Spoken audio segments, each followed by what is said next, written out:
Welcome back to my channel, guys. This morning's video is going to be about blind buy fails. So I have some perfumes that were complete flops, and I have other ones that are sitting back in storage because I just don't like them anymore, or I just haven't been reaching for them. So grab yourself a cup of coffee and let's get right on into it. So a little bit of a different setup today. We're in my living room. It's a nice bright sunny day. I just had my morning coffee. So in this bag in my closet is where I keep all my perfumes that were either blind buy fails or ones that I just don't like anymore, or ones that were gifted to me that I'm on the fence about or I just don't like. I also have a bunch of samples, testers, and other little ones in here. And there's quite a few of them. I don't think this video will be too long. I'm going to try to make it short and sweet, and I'm going to tell you which ones I don't like or were total blind buy fails. And I have one mention that is actually a good one that's growing on me, and I'm going to save that one until later. Okay, so I'm just going to reach blindly in and see what we find. The first one is Narciso Rodriguez for Her. This one was actually gifted to me by a friend of mine in Montreal. I'm not sure if something happened to this bottle in transit, but it just has kind of a funky smell. I'm just going to smell it again really quickly here. Yeah, I don't know, it smells kind of funky. Like there's almost kind of a sour note in it, and I can't remember what it smelled like. I know I've smelled it in the store before. I thought I liked it. So it's weird to me that all of a sudden it has this weird kind of funky smell. So anyway, this one I really don't think I'm gonna wear, which is a shame because it's a full bottle and I think it's either 75 or 100 mils. So next is Valentina Rosa Assoluto, if I'm saying that correctly. And this one's actually really nice. It's just a little bit too deep for me. Like it's got some woody notes in there. I'm not sure if it's oud that it has in there. It's got some kind of a woody note, and it's just a little bit too deep for me. Otherwise, it's a really nice rosy scent. This actually bears some resemblance to Oud Bouquet, like a little bit of resemblance, which, by the way, I received a sample of Oud Bouquet in the mail from eBay, and I'll tell you more about that later. But if you guys like Oud Bouquet or you were tempted to buy Oud Bouquet, this is quite similar. Like it's got a little bit of a different nuance to it, but this one was also gifted to me. But yeah, I don't even want to tell her that they're not working out, but so that's the second one. So this one is Narciso Rouge. This is actually a pretty nice one. I don't mind this one. When I first smelt it in the store, I loved it and I had to go back and get it. And actually my boyfriend really likes it as well. It's really feminine, it's sultry, it's sexy. It's a really good evening scent. I'm just gonna give it a smell again. Yeah, it's a nice fragrance. Like this is one that, I don't know, I like it. I have other ones in my collection that I would rather wear, but this is actually really, really nice. And this bottle is almost totally full as well. So if anybody is interested in this, it's kind of just like, it's kind of got some similarities to the Narciso in the white bottle and the Narciso Poudre, but it's got like a plasticky, sexier, deeper note to it, if that makes any sense. Yeah, and it smells the way it looks. It smells like a sensual red bottle for evening. So I actually really like it, but I just don't wear it anymore. I just don't gravitate toward it anymore. Okay. This is a really interesting one, and this is a newer purchase. This was a blind buy. When I first bought it, I really thought that I liked it. I really thought that I had a winner because it's really unique and really sweet. So it's one of the Aura flankers. If you've ever smelt the original Aura, you know that it is really green. It's kind of like a garden salad, but with vanilla. Like it's just, and like freshly cut grass and like rainforest. Like it's really, really bizarre. So I don't like the original Aura. This one is a sweeter, more bubblegummy type of a scent. And when I first smelt it, I was like, oh my gosh, that's so good. But I think I thought it was so good because I was comparing it to the original. If you guys are looking for something strong, this perfume is incredibly strong. All of the Mugler fragrances have really good projection and really good performance. This one smells like okay, you know the green palm olive dish soap? If palm olive dish soap and bubblegum got together and made a baby, that's what this smells like. It's kind of like a weird, minty, bubblegummy dish soap scent, but pleasant kind of at the same time, but still not really wearable. Like I can't wear this. I thought that I really liked it, and then I sprayed it on myself and I wore it out in public, and every time I smelt it, I just kind of almost felt nauseated. And at the same time, it's unique and it's beautiful, and it's bizarre. I have a love-hate relationship with this perfume. The good things about it is really unique. The bottle is really pretty, and it has incredible performance. The longevity and the projection are like on point. This is so strong. I haven't sprayed this in well over a month, and when I take it out of the bag, you can still smell it in the room when you walk in the room. So kind of smells like a tropical rainforest, but with bubblegum and dish soap. It's just bizarre. I don't know how else to describe it. So anyway, that one I just simply cannot wear. Okay, so Black Opium by YSL. This is the Eau de Toilette. I don't mind this scent. It's pretty nice. I accidentally bought the Eau de Toilette though, and it was a blind buy and they're not doing returns. So I couldn't even go back and exchange it for the Eau de Parfum. One of my subscribers told me that I should try the Eau de Parfum and that I might really like it. And she's probably right. But yeah, this one's just too generic smelling for me. It's just so basic. I feel like I've smelt it on every other woman, and it doesn't have great lasting power. I think probably because it is the Eau de Toilette. So not my favorite. It's not my least favorite. It's good because it's got like a sleek little bottle that you could just put in your purse and bring it with you for a night out and just keep spritzing it on yourself. But I will probably choose to wear something else from my collection instead of wearing this one. So again, if anybody wants this, I just don't want these perfumes to go bad.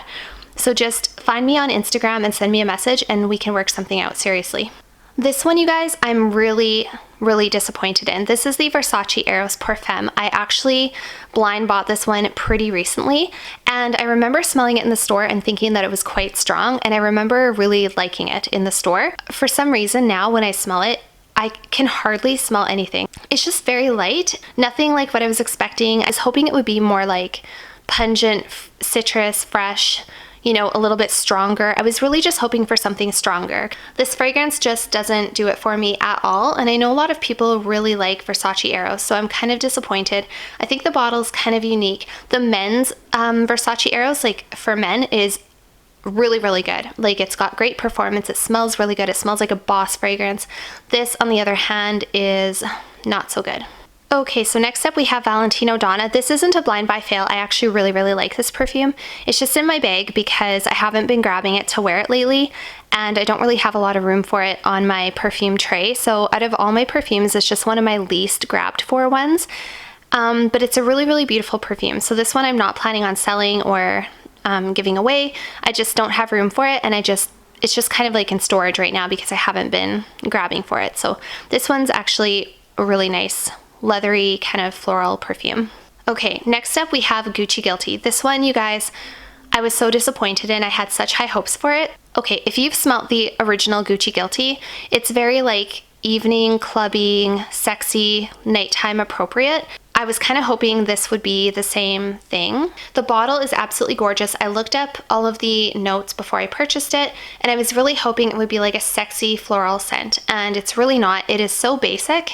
Yeah, I just smelt this again. It's so light. This is basically just a light, inoffensive, creamy floral. Like, so light that I could hardly smell it. Compared to so many of my other fragrances, this is actually incredibly light. I was actually wondering if they gave me a bad bottle when I first smelled it. The name is Gucci Guilty. There's nothing guilty about this fragrance. It's just so inoffensive. The bottle's beautiful, and I was really hoping I would like it, but I don't. So yeah, again, if anybody is looking for a fragrance, please let me know. I want it to go to a good home before it goes bad. Okay, next we have Tosca Cleopatra. I've told you guys about this one before. This was the one that kind of had that cassis note in it that I didn't really like. This is like a floral scent. It's like a jasmine, and there's some vanilla in the dry down. It's just really not a very wearable fragrance for me. I just can't do it. So in this box we just have a whole bunch of my testers and little bottles. I've shown you guys this before. Actually, I've given a few of these away to my friend. I had way more than this, but it's mostly just like little samples and testers of perfumes that I don't want to keep, that I don't really like, so I won't go into too much detail with what's in there. We have a little decant of Parfums de Marly Delina, which I'm not a huge fan of, to be honest. Yeah, Vera Wang, and just a couple of other little odds and ends in there that I don't wear. So those I'm probably just going to give away to somebody at some point. Okay, next we have Pure Grace by Philosophy, and I showed you guys this one when I first bought it. This is just a really like fresh, clean linen, fresh laundry kind of a scent. It's not the worst scent in the world. I don't mind it. This is the kind of thing I would spray on like my bed sheets, or I would spray on, you know, in my gym bag or something, or I might even put it on before I go to the gym just to make sure I smell nice and fresh. But honestly, I really don't think I'm gonna wear it. It's actually really nice. I just don't think I'll ever wear it, so.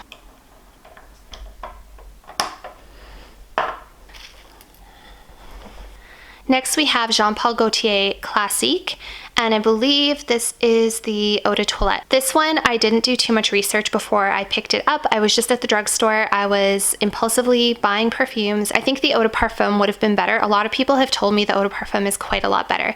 But this is basically just a really light, powdery shower scent. It literally smells like powdery soap, like kind of a baby powder soap. I really want to like it. It has kind of like a vanilla undertone to it, and it's soft and pretty, but it's just too powdery. I honestly can't get over the powderiness of it. It almost gives me a headache. The only time I would ever wear this is like fresh out of the shower, one spray, when I was seeing nobody and going nowhere. Yeah, I don't know. The more I smell it, the more I want to like it, but I can't. I've already tried it so many times and it just doesn't work for me. So, which is a shame because the bottle is really cute and it wasn't cheap. So Jean Paul Gaultier Classique Eau de Toilette. And we have one item left in here. Okay, so the last item is a sampler set from Be Laird, and there's only a few left in here. Initially I did have 7 fragrances in here, but a few of them were men's and I gave them to my boyfriend, and one of them I have sitting out I'm going to tell you about in a minute, and another one I gave to my friend in Montreal to try. So I did have the dolled up and I gave that to her to try. I don't mind the Be Laird fragrances. I think they make really nice smelling fragrances. It's just, I think some of them smell a little bit inexpensive. Like I think some of them kind of just don't smell that expensive. So we have First Kiss, which is supposed to be like Parfums de Marly de Lena, and I think I told you guys in another video, it does smell very, very similar to Parfums de Marly, except this one gives me a bit of a headache. It's got like a really tart, pungent, fresh opening but it's too strong. Like de Lena has a fresh opening, but this one, there's something about it. It just honestly, I don't know what it is. It gives me a really bad headache though. And I'm not the first person who has said that. I've read a lot of reviews who said the same thing. So if anybody's interested in trying the First Kiss by Be Laird,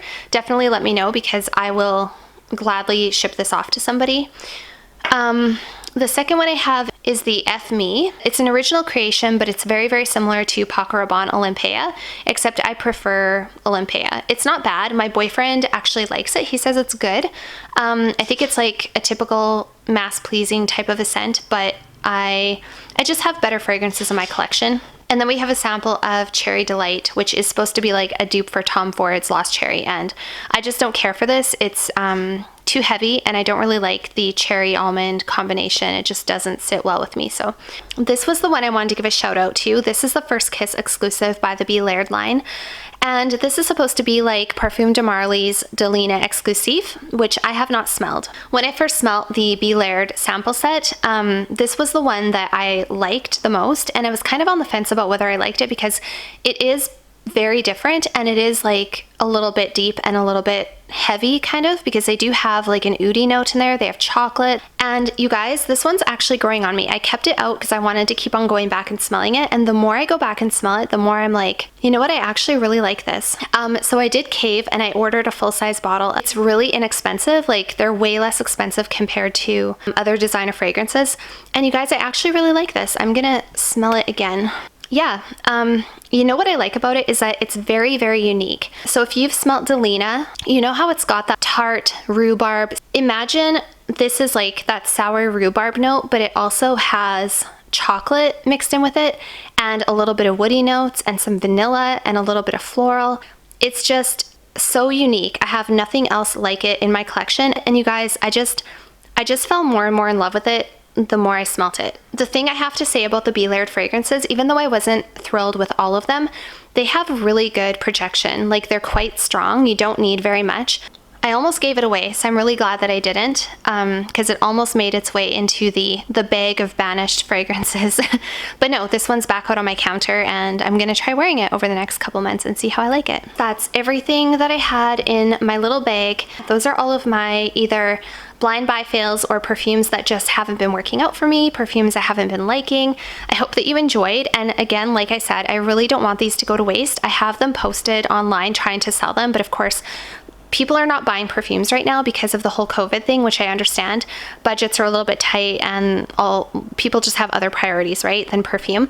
But if anybody sees anything in here that you like and you want to make me an offer or you want to trade something, I honestly would be happy to pay the shipping and send these send them out to you. So honestly, let me know, follow me on Instagram, and yeah, that's it for this morning's video.